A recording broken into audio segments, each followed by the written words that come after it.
Buenas, buenas. Hoy tengo el agrado de compartirles una entrevista que filmé con IRKO Studio Beat, que es uno de los ingenieros de grabación mezcla de artistas como Jay-Z, Kanye West, Snoop Dogg, Jennifer Lopez, Pitbull, Mac Miller. La lista tipo es tremenda. Él es un ingeniero italiano que se mudó a Estados Unidos hace ya varios años, así que aprovecho la entrevista para preguntarle si tiene tips para gente que quiere mudarse a una capital más importante. También le pregunto sobre tips para organizar sesiones, cuál es su cadena de procesamiento vocal. También lo bueno de él es que también tiene un canal de YouTube y que lo voy a dejar abajo en la descripción, así se pueden ir a suscribir a su canal.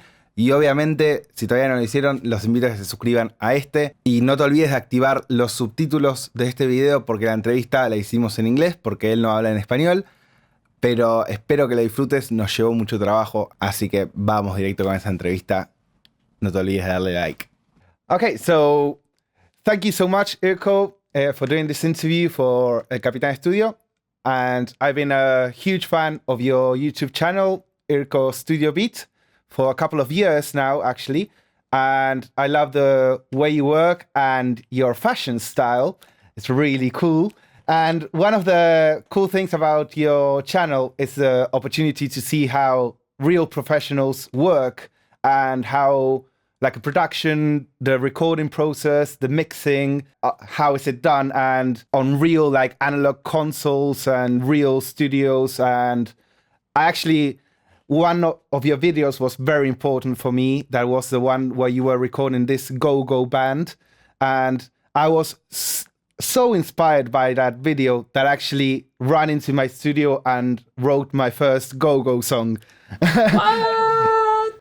Yeah, that was like, was it like 2 years ago or 3 when you uploaded that video? I think 2, yeah. So thank you for being here. Of course, man. Thank you for having me. I wish I could speak Spanish enough to have this conversation in Spanish, but I do understand most of what Spanish speakers actually speak because Italian is so similar to Spanish, but yet it's not the same. So So my first question is, do you use bow ties every day? I do. I That's so actually cool. do. I have a large collection of bow ties. I'm almost at the point where I can wear a new one every day. Whoa. For one entire year. A lot of them are like this one in wood. I have some that are made of weird materials, like stone, concrete, other kinds of woods, metal. I mean, the list goes on. And then, of course, I have the classic ones too. But yeah, definitely bow tie every day. When did you start using bow ties? I started maybe 10 years ago or so. I was still in New York at that point. And I wanted to wear my GoPro on my chest to record a session so that I could show what I was doing on the console. I was still learning to operate the SSL at the time, right? And so I was like, that's the best way to do it because before that I used to wear regular ties, but the regular tie would have, of course, been in front of the GoPro. So that's how it started. The first question would be like being an Italian living in the US. How was the transition for you, and what advice can you give to people that are trying to do the same thing to move to a bigger capital? And how long did it take you to like fit in and survive, actually? Because it's like quite common that people from third world countries like mine, that is Argentina, want to go to the US or London or some place like bigger where there's more happening. Yeah. So let's look at the positive sides, right? There's definitely an advantage of growing professionally in a smaller market. Because a smaller market, and this is beyond music, just any kind of market, usually the smaller markets usually are more difficult. There's a lot more competition. You have to appease to more difficult clients, right? But that allows you to grow and become, develop these muscles that you will need when you're in the big capital, right? So when you move to the big capital and you're dealing with, in our case, bigger artists that have a bigger reach, they're supposed to be more talented. Maybe that's not always the case, but that allows you to be able to be very proficient, and so they're more sought after, because of the experience that we had in the smaller market. So that's a good thing. Less than a good thing is, of course, the adaptation. You're coming from a market where most likely a smaller recording studio in a smaller town, in a smaller country, will probably be a place where you go and produce the record, record the record, tune the record. You probably are starting to thinking about videos and promotion and everything else, right? That's a very big difference. In a smaller market, your shop is most likely a one-stop shop where everything is being handled to cater to the client, right? As opposed to a bigger market like Los Angeles or other big cities, where you have one guy that only produces, or one guy that only plays guitar, another guy that only masters, another guy that only does tuning or recording vocals. And all of these guys are the very, very, very best at what they do, right? Only one thing. But of course, you cannot sustain an entire career financially, like by focusing on only one thing when you're in a smaller market. So that is one of the things. You come from a smaller place where you have to be able to deliver every service, recording, developing, evolving around recording studios, and then you go to a market where you're defining your role as the one thing. Now that is all, of course, my story, and that tends to be true for a lot of professionals like myself. But that's not all the only solution, so you can still be doing a lot of other things in bigger market. But at least that's my experience. That's been going from a smaller country with smaller music business to a bigger one that exports everywhere, right? Right. So that being said, the differentiation is very, very large. But the day-to-day, the actual session or interaction with musicians and people, it really is the same, because ultimately people. It doesn't really matter where you are, right? And even being an immigrant in another country that you were not raised in, you get to learn the customs and the typical things that are happening in the new country. And yes, it takes some time, because you got to learn many things, including the language for us, coming from a country that speaks a different language. And then, of course, the culture and how people behave and things like that. For example, there's a major difference. I'm from Venice, Italy, right, which is in the north, so it gets cold there. And usually in colder places, the culture is a little different than places that are warm. Yeah. I now live in Southern California, where it's beach town here. You can go to the beach in January. So the culture of a warmer climate is very different. So it's a lot more relaxed. So There was a lot of those things that I had to kind of navigate and kind of understand, How did you get the confidence to just leave your studio in Italy and just move? Well, it's a constant battle and bounce before being confident in knowing that I can deliver this. I know how to do this. I've done it a million times. And, oh snap, I don't know if I can really do this. I don't know. My drums may not be as strong. So it's always like this. So I cannot say that I'm confident and that's that.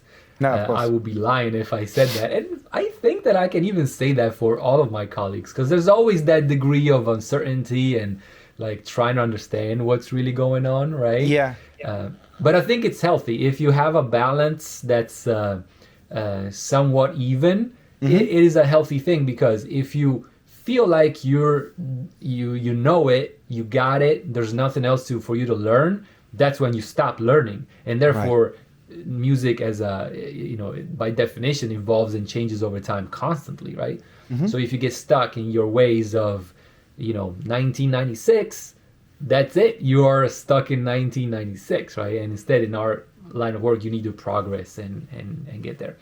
That being said, once the plaques started to appear on the wall, and I started to see okay, this mix has been heard how many millions of times? 25 million times has this been played? Okay, that makes you feel good, Or if you go on a date with a girl at, you go to a mall or something, you get into a store or whatever, and the song you mix is on the stereo. Now it's like, okay, yeah, that nice. Now we're talking, So your credits are absolutely astonishing, and I would like to know, how did you get to work with people like Jay-Z, Mac Miller, Snoop, Kanye, J-Lo, Pitbull, etc. List goes on. And what kind of work did you do for them? And if you have any like cool studio stories, we would love to hear about. Okay, so the key moment for my career was when I realized that my best friends in the music industry are producers. Right. And I am their best friend. So it's a good marriage because I make them shine and they can rely on my expertise in the sonics and the mix in the audio world to ensure that their track, once played after another song or whatever, hits the mark and it's right there, if not better. Right. So that all those credits that you see on my website, all 90% of them came from the producers. The producers, maybe not 90%, maybe like 60 or 70%. But I'm saying this because rarely I get a call from an artist and say, "Hey, I want you to mix my stuff." It does happen, but for the most, I'm talking about big established artists. Yeah. The big guys usually assign the production of their record to a team of producers, and they are responsible for the scoping of the sound. I say sculpt because it's like you chisel and you define how this is gonna be formed, and I'm usually part of their team for that. Right. And so it happens very often that some of these artists that you see on my website don't even know who I am, and they don't need to because I am part of the machine that's taken them, their music to a point where it sounds a certain way. In terms of funny stories, I think that I have a bunch of them. Of course, we can stay here for a week to talk about them. But considering the audience of your channel and, us as audio or music nerds, rather, probably the best story that I have for you is this. I was working in New York City at Bad Boy. This is, maybe 10 years ago. And I did a record. Literally the next day, I'm at the same studio, getting out. I get in the taxi cab, and they were playing the song that I was working on the day before. Whoa. Like that quick. Imagine that. Like you're in a city of 9 million people, and the song you did yesterday is in my cab today on the radio. Like what? How does that work? Talking about having with Other than that, I mean, funny actual studio stories is probably, incredible volume for, with these massive speakers playing 150 decibels of bass and 808s and stuff like that. That, of course, is never ending. So, yeah, I mean, I can go on forever. But, yeah, there's a bunch of cool studio stories. That's really cool. So that's really interesting, like, how you're explaining how teams work and how like real records are done, because of course there are lots of people involved, especially with bigger artists. You can see the credits and they are huge. And so were you like doing mixes or like tuning vocals or doing like the recording parts for this kind of artist, or was it like spread out in different kind of jobs? So as my career grew, I basically stopped doing a lot of things that I had started with. So at first, as I was saying, I was in a small market. I had to do everything, and then eventually my career developed, and I stopped doing a lot of things. So the older credits, maybe things like recording sessions or things like that, and then as time went by, I nowadays basically only mix. So the vast majority of those credits are all mixing. So you're actually building a mixing studio, and you're doing like a really cool job documenting it on YouTube, like with really like high level production for like 3 minutes. And I was like really astonished about like when you were constructing the studio. That was like really cool. And do you mind telling us about that project and what are your plans in the future with it? I'm super excited about this. If there's anything that 2020 brought that was good in my life, was really that. And the fact that we got to build the building during the pandemic and with these difficult times was actually kind of pretty impressive, actually. So what we're doing is we are building a multi studio and living apartments in one building. So basically 2 studios and 2 apartments with various spaces for events and mutual spaces, outside and inside or whatever. And because I'm building this building from basically ground up, I thought that it would be a cool idea to capture and show the whole thing, since it's not something that happens that often, especially in Los Angeles, especially in 2020, so in 2021, of course. So I started documenting the whole thing. So the first batch of videos are about the design choices and the concepts and what we're doing and all of these things. And then the second batch of videos is the actual construction. And that's when it really gets interesting, because you start to see trucks coming in and, excavation and concrete and block walls and all these like heavy things. So yeah, it's very interesting. And then you're gonna get to see the construction of the inside, the interior of the studio, of course, and all the things about selecting the gear and all of that. So yeah, definitely tune into my YouTube every Wednesday to see the latest update and see where I am with things, because it's very exciting. And once it's done, hey, the best recording studio in Los Angeles will be actually owned by an audio nerd. So you already know that I can hook everybody up with sessions and stuff. That would be so cool. And I wish someday I can go to the US and visit your studio and we can do a one-on-one video. And yeah, so that's really cool. And it's really, people really don't know all of the behind of constructing a studio. And sometimes people just settle into the place they have and just do what they can with what they have. So it's like really interesting to know about like all the permits and all the things that aren't artistic but are necessary to run a whole place and do it in the right way. And especially that you're going to be like hosting so many people. So it's like really, really interesting project. So what are like fundamental qualities an engineer has to have to be able to be part of a professional session or a professional team? Like, what would you recommend somebody that you must have this kind of qualities? Our line of work has this particular thing to where you have to be very good at a lot of things that are completely unrelated to one another. So obviously you have to be great at music, so you gotta have ears, of course. But at the same time, you have to be very computer savvy, which is kind of neighboring there, but it's not exactly on the same page, right? And then if we go all the way left, we have things like accounting, money management, taxes. These are completely unrelated to computers and music or other things. And then the biggest one of them all, possibly, is the communication. Being able to talk and interact with the artists specifically, even, that's even more of a difficult thing. So there's a lot of things that have to be in place, and that's why our work is not for everybody. You may be a great pianist or something, but that does not mean you're going to be able to produce a record or whatever. So understanding your qualities is very important, and then of course develop those that you may not have developed as much.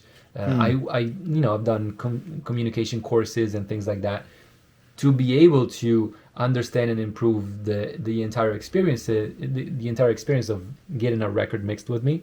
So there's a lot of things, man. But I would say that the most important one is definitely communication, and especially nowadays working online. And now I'm also very blessed to work with a lot of international clientele. And of course, you have a whole bunch of different customs and communication styles and things that are going into the pot of this whole thing. So it can get interesting, But I'm sure you experience the same thing, right, Louis? Yeah, of course. And well, I'm like a kind of person that always thinks of what kind of qualities I'm missing. So I take lots of time after work to carry on improving. Like I'm a sound technician. I've studied music for 20 years, but I still feel like there's so much to learn. So that's why I'm such a big fan of channels like yours and being able to see like people who I aspire to be or to work with or whatever, and see how it's their day to day and how they are like people, mainly because those are kind of having people qualities is like one of the most important things, I think. And I'm always much rather be working with somebody who's not that talented or virtuoso, but can deliver things on time and is willing to learn and is willing to like work. When most talented people sometimes are quite difficult. One of the cool things about your videos that I remember watching in the past, that how you organize your sessions and how you actually tell a story, like showing the whole process, like when you are in your house and you open up your laptop and you start using strip silence to take and all the different things. So once you get to the studio, everything's ready to go. And it's all like you have to faff around for an hour or two before you get started. So what kind of tips can you give to people when organizing a mix session or maybe recording or something like that? Because for me, organization is like key, like color coding, naming everything properly, having templates, things like that. Totally. I like to divide the mixing session in different areas, right? So that when I'm doing one area, I'm using one part of the brain, and then when I'm getting to the next one, it's a different portion and so forth, right? So the first one is definitely the session preparing stage. That is when I get the Pro Tools session from the client, or it could be multi-track stems if they use a different DAW, and I drag all of this information into my mix template so that I have everything at reach and I don't have to create a new aux or reach for this reverb or whatever. Everything is there. Not that I'm using the same treatment or the same plugins, but everything, the toolbox is ready and it's open, it's right there for me, right? Yeah, That's kind of how I'm thinking.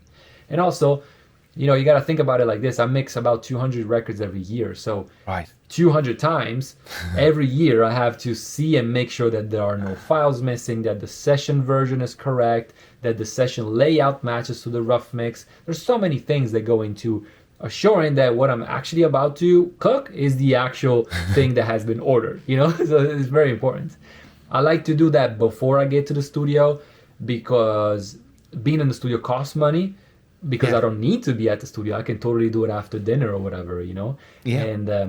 And it's important to have everything ready. And that is a different mindset. That's still a mindset of, oh, I need to hit up the recording engineer because I'm missing this or whatever, right? So that's the first part of the session, the mixing session. Then we get to the second part, which is the in-studio portion, which is where I take care of all the technicalities, all the nerdy audio things like filtering. I'm very conscious and pay a lot of attention on all the number-based things.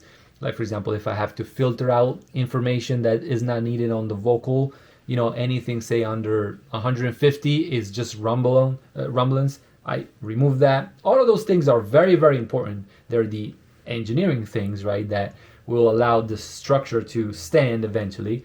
But it's not a very creative thing. It's a little more tedious almost. Mm-hmm. So I like to allocate all of this technical work in the first part of the studio session portion of the mixing session, right? Then the second part of the mix, to me, is that where we are working on the energy and the communication and the levels, and basically it's all audio stuff that talks more to the soul though rather than numbers, right? So energy rises, automations, all of these things are basically pivoting around whatever is the most intriguing and interesting part of the composition of the song. And I want to make sure that the audio supports that content and goes together with it. So in other words, you know, I always say that the arena with 20,000 people that are singing the song, they're not singing the mix, right? They're singing the song. But if we get the audio to support what the song is saying, then you have the best of both worlds. So that's the second part of the mix. And then the third and last part of the studio part, the studio session for any mix, is that where we align my vision of the record and, you know, what I want to achieve with the mix for the song with the, you know, the father or the mother of the song. So the producer and the artist, most likely. So that's when we combine my vision and my approach of the mix with theirs, and we, you know, tweak any things that needs to be changed according to their taste. So those are the four: preparation, technical, arts, and tweaks. And then we get the plaques. Wow, that's really cool. So you are mainly focused around hip hop, and do you see yourself in the future like expand into other genres? You probably do like lots of different genres, but I mean like your main focus and credits are around hip hop. Like, do you imagine yourself going to, I don't know, pop, folk, or something, rock, something different? Right, yeah.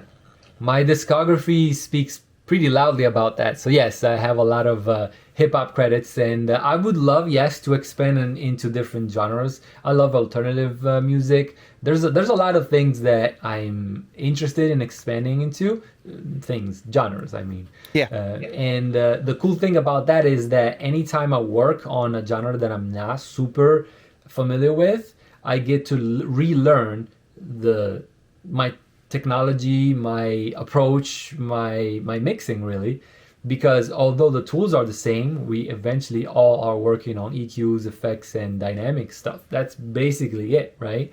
But the aesthetic of every genre and every song may be completely different. So it's really, really cool for me to say work on a reggae record after I've done a trap record, and maybe tomorrow I do an alternative record. That's really passionate. So I'm very passionate about that, and that uneasiness, and it's a challenge, right, to be in front of a new technique, a new world, a new aesthetic, and you have to still nail it. Yeah. So yes, it's very exciting for me to do that. Yep. Really cool. And so I have like 2 questions more. One, it came from Instagram, and it's like, how do you know when your mix is done? That's a good one. So one trick that I use to understand that the mix is done is whenever I feel like all the levels, the automations are there, everything is in place, what I do is I challenge major components of the song. So say like the lead vocal or the bass or the kick drum, the big components, and see if I turn it up half dB and or if I turn it down half dB, does it work or no? And usually if I turn it up half dB and I'm like, oh, that's too loud, and I turn it down, and then I go down even further, half dB down, it's too quiet. Now I know I hit the right spot for that. Cool. For that particular thing, So the half dB trick, I don't know where I got it from, but I've been doing that for a long, long time, and I know that when half dB is the increment that makes it go off, the balance, then that means the mix is done. And other than that, the car test usually in the timeline of the session is usually the last thing that I do before I send it off to the client. And the car test, is kind of like a very good test, because for the first time I'm off to the side, right? Yeah. I'm no longer in the sweet spot in between the two speakers, or I'm not using little earbuds like this, right? And so those again, I'm in the middle. So yes, it's a different thing from a big headphone set, but I'm still in the middle. So being off to the side, and then my car also has a system that's built in. It's not like anything fancy that I put in it. So the entire greenhouse of the car actually behaves like a speaker, so that's a very good thing. And of course, small, medium, and large speakers in the studio, that helps a lot. But yeah, there is no like one thing that it's like, okay, now we're done, like you still gotta feel it out, and that's why we do revisions, but the half dB trick, that helps. I'm grabbing that half dB trick. I never done it before. I normally test with, I have 2 sets of speakers, and then I test with a couple of headphones, and then I go to my house and I listen on really crappy Bluetooth in-ears, and then I listen in my apartment with a Bluetooth speaker, like a JBL one. I normally can tell when I have exceeded the bass frequencies, when my Bluetooth speaker is making everything rumble in the house. So I normally, I have to go back to the studio and turn down my lows. And what are your favorite like reference mixes to use? So that answer actually will change based on the genre and the kind of content that I'm mixing that day. But for the most part, so in other words, what I'll do is I'll go and check what's on the charts that day and basically snatch that. That does not mean they're my favorite mixes though. So, no, that depends. But because it's a moving target, I don't use a set playlist of mixes that I know. Also, with the fact that I have been jumping from studio to studio to work, of course, every room sounds different. So I did have a playlist, or still do have a playlist for that. But of course, that once I know the room, I don't need it as much. And so that's why I'm saying I haven't used it as much lately, because once I identified my 5 or 6 rooms that I most likely use for mixing, it's I know how the room sounds. So it's more important for me to see what's on the charts that day than to understand the sonics of the room once I know it. In the new studio, I hope I'm gonna learn it right away, so that I don't need to use any references anymore. And the fact that I have massive speakers with full band, frequency range, it should be good. But yeah, so I cannot tell you an exact set of songs that I'm using. The one set of I guess Dr. Dre 2001 most definitely formed my taste in mixing. However, that record is 20 years old now, right? So of course the landscape of the sonics of today's music is very different from that. So although that album's DNA informed my mixing is definitely in me, that's not exactly what I'm using as references nowadays, So it's more important for me to be able to be competitive with what's on the charts that day, rather than just doing something that's like an evergreen kind of sound, if that makes any sense. Of course. Another reference that I use often is my own mixes that I know I messed up from before. So if I know, say on that record I had too much of this or that, or too little of this or that, I'll stack it up to whatever I'm mixing today, so that I know, okay, if I know for a fact that's what worked on or not worked on that record, I know I need to do something different for this one, Like, the final question is, what's your favorite vocal chain? Let's go with the mixing thing. All right. So, let me see. So, here are some things not in order. Yep. That's very important. But these are some things that I will most likely do on all the vocals. Filtering, definitely anything that's under whatever frequency is the deepest that we actually want to use for the vocal. Anything that's under will be cut out at the very top of the list. And the reason for that is that I don't want that big information, which is usually very energy heavy, to have my dynamics. I don't want that low end to interact with the dynamics treatment that I will have later. Yeah. So that will be one.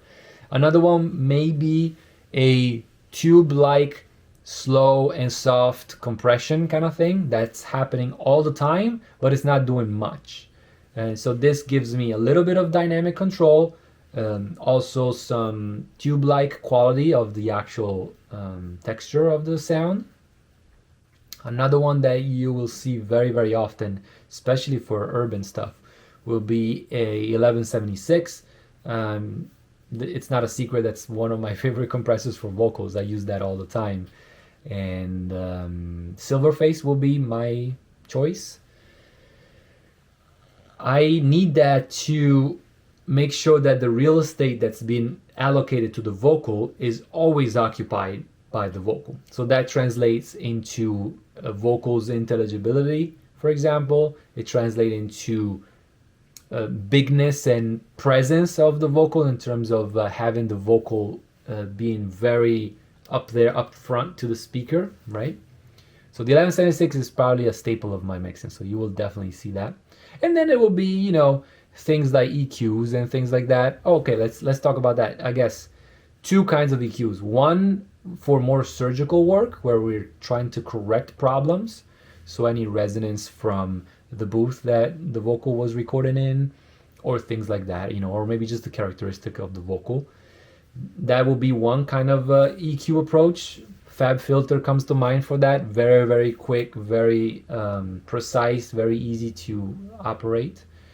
And then a different kind of EQ will be the broad strokes coloring kind of thing, right? So for that I will use probably like a tube-like EQ, where we don't have to be very precise with the frequency or the bell, but it's more about the vibe and the feeling of it, right? So those will be EQs. And then the last thing I would say that you will most likely find in the mix will be a solid de-essing tool, like any kind of de-esser, for controlling the sibilance of the vocals. There's nothing worse than hearing a record where, you know, all the high end is like nice and contained, and then anytime the vocalist hits an S, it's like, psh, it's like microwave that's cooking your ears, right? So I want to contain that. And I say de-esser, but it could also be an automation that I'm actually doing on Pro Tools. I mean, the result is the same. We want to contain those sibilances. And do you use any kind of saturation plugins or analog chain on your vocals? Yeah, saturation could also be welcomed and often find in my mixing, yes, for vocals and a bunch of different other elements. So yeah, absolutely. Tape saturations, tube saturation, things like that. Yeah, for sure. I mean, would you like to add anything or talk about something that you're doing or wanting to talk about in this video? Well, we touched on the vlog. I think that's probably the most interesting and immediate thing for you guys to watch. I have a new episode every Wednesday, so seeing the development is going to be very interesting. And if not, I'm on all social media also, so you can just find me at IRKO Studio Beat everywhere. I'm easy to find. I really want to thank you for this huge opportunity, and it's been such a pleasure talking to you and having the chance for my audience to listen how professionals in the US work, and which is normally something that there isn't much content for Spanish-speaking countries. So thank you so much for reaching out and making this happen. Thank you, Louis, and I'll see you in Los Angeles, right? Yeah. Definitely.